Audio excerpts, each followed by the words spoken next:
Hai guys, Assalamualaikum warahmatullahi wabarakatuh. Welcome to my channel. Perkenalkan, nama saya Muhammad Saifuddin dengan NIM 0231211012. Saya mahasiswa IAIN Fatahul Muluk Papua, Prodi PGMI semester 1. Dosen pengampu Ibu Lulu Wahyuningsi, MPD.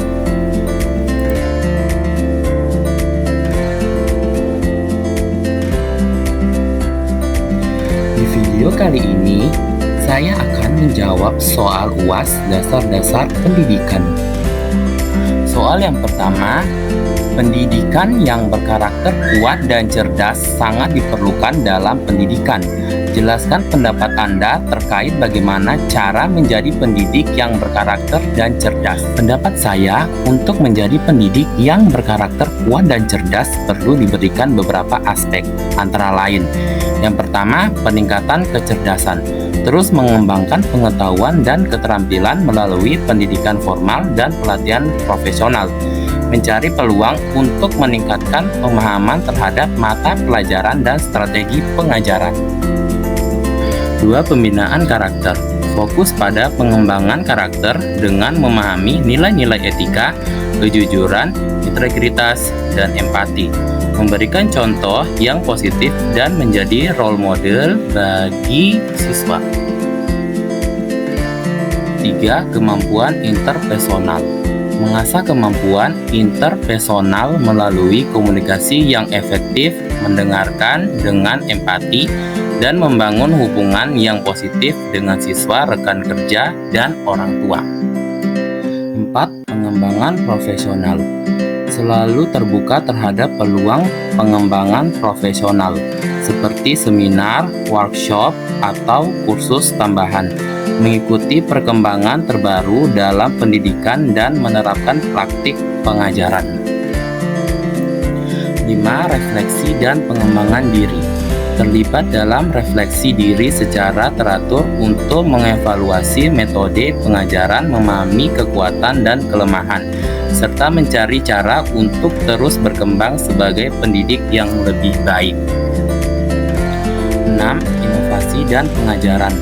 Mengadopsi pendekatan inovatif dalam pengajaran, termasuk penggunaan teknologi dan metode pembelajaran yang menarik untuk meningkatkan keterlibatan siswa. 7. Kesadaran multikultural. Membangun kesadaran multikultural untuk memahami keberagaman siswa, menghormati budaya, dan menciptakan lingkungan inklusif.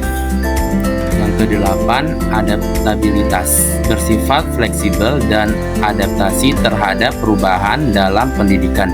Siap menghadapi tantangan dan mencari solusi yang kreatif. 9. Komunikasi efektif dan orang tua. Membangun hubungan yang baik dengan orang tua siswa melalui komunikasi terbuka dan kolaboratif sehingga dapat mendukung perkembangan anak di luar lingkungan sekolah. Soal yang B, boarding school dan homeschooling adalah bentuk pendidikan alternatif yang dapat diikuti oleh peserta didik. Jelaskan apa dan bagaimana dan untuk apa kedua bentuk pendidikan tersebut. Jawab, boarding school adalah lembaga pendidikan di mana peserta didik tinggal di kampus selama periode tertentu jauh dari lingkungan rumah. Terus bagaimana peserta didik tinggal di asrama, beradaptasi dalam aktivitas ekstrakurikuler, dan mendapat pendidikan yang terstruktur di bawah pengawasan penuh waktu. Terus tujuannya boarding school bertujuan menciptakan lingkungan belajar yang terfokus mempromosikan kemandirian, pembentukan karakter, dan pengembangan keterampilan sosial. Sedangkan homeschooling melibatkan pembelajaran di rumah dengan bimbingan orang tua atau tutor, menggantikan pengalaman sekolah tradisional. Terus bagaimana peserta didik mengikuti kurikulum yang disesuaikan dengan kebutuhan gaya belajar mereka, seringkali dengan lebih banyak fleksibilitas dalam metode pengajaran. Terus tujuannya, homeschooling ditujukan untuk memberikan pendidikan yang disesuaikan kebutuhan individu, mengatasi hambatan belajar, dan memberikan kontrol lebih besar terhadap pengalaman pendidikan. Jadi, kedua bentuk pendidikan ini memberikan alternatif untuk memenuhi kebutuhan unik siswa, dengan boarding school menekankan kemandirian dan pengembangan karakter, sedangkan homeschooling memberikan fleksibilitas kurikulum dan pribadi sesuai kebutuhan anak. Soal yang C, guru memiliki peran penting dalam pendidikan, salah satunya sebagai agent of change melalui proses pembelajaran. Berikan pendapat Anda mengenai hal tersebut. Guru mempunyai peran krusial sebagai agen pengubahan melalui proses pembelajaran. Mereka tidak hanya menyampaikan pengetahuan, tetapi juga memberikan sikap, nilai, dan keterampilan siswa dengan motivasi, memberikan informasi, dan menciptakan lingkungan pembelajaran.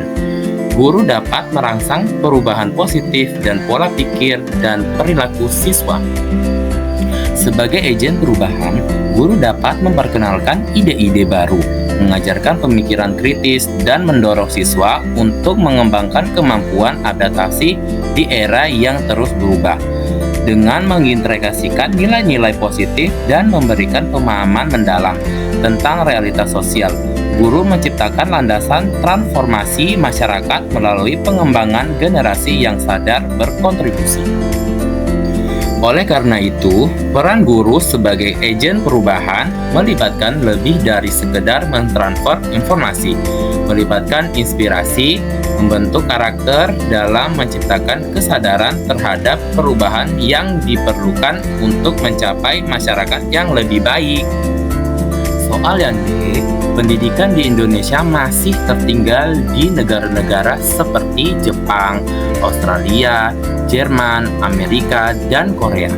Apabila Anda sebagai pemimpin dalam bidang pendidikan, apa yang Anda lakukan untuk membenahi pendidikan di Indonesia?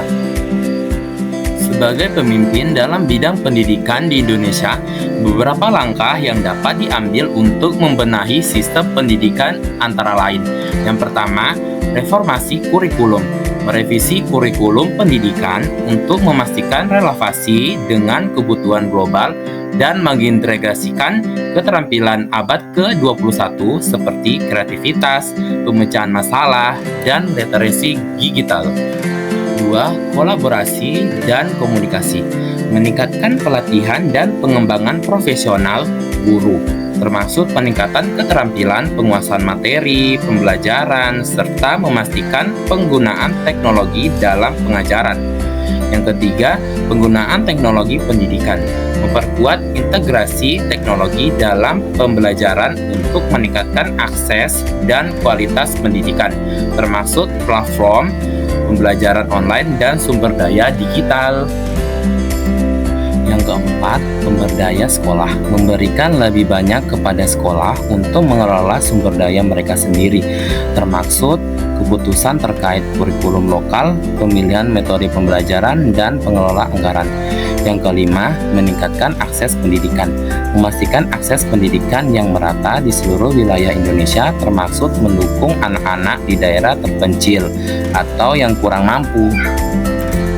Yang keenam, kolaborasi dengan dunia industri.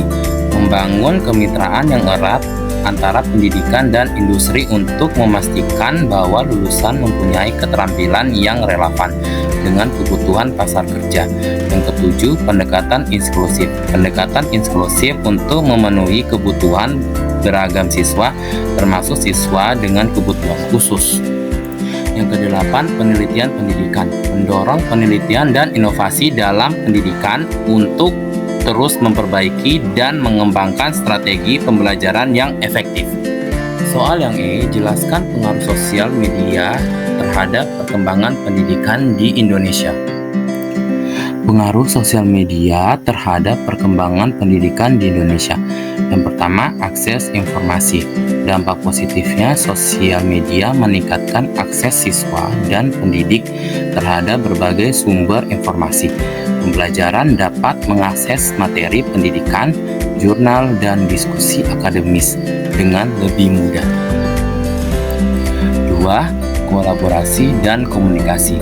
Dampak positifnya, platform sosial media memungkinkan kolaborasi antara siswa, guru, dan bahkan institusi pendidikan.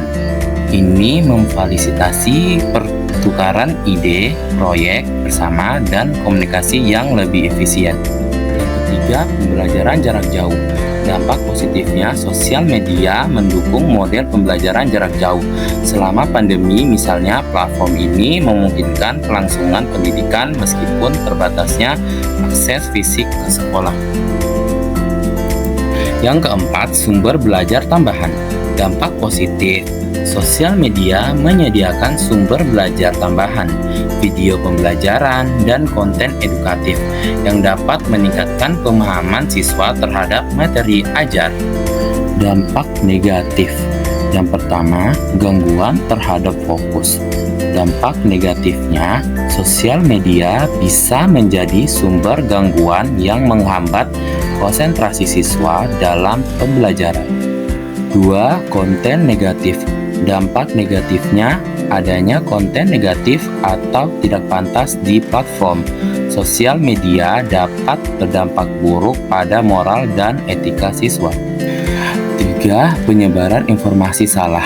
Dampak negatifnya, sosial media bisa menjadi medium penyebaran informasi palsu atau tidak terverifikasi yang dapat merugikan pemahaman yang benar terhadap suatu konsep.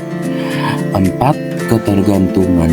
Dampak negatifnya, penggunaan berlebihan sosial media dapat menciptakan ketergantungan dan mengurangi waktu yang seharusnya dihabiskan untuk belajar.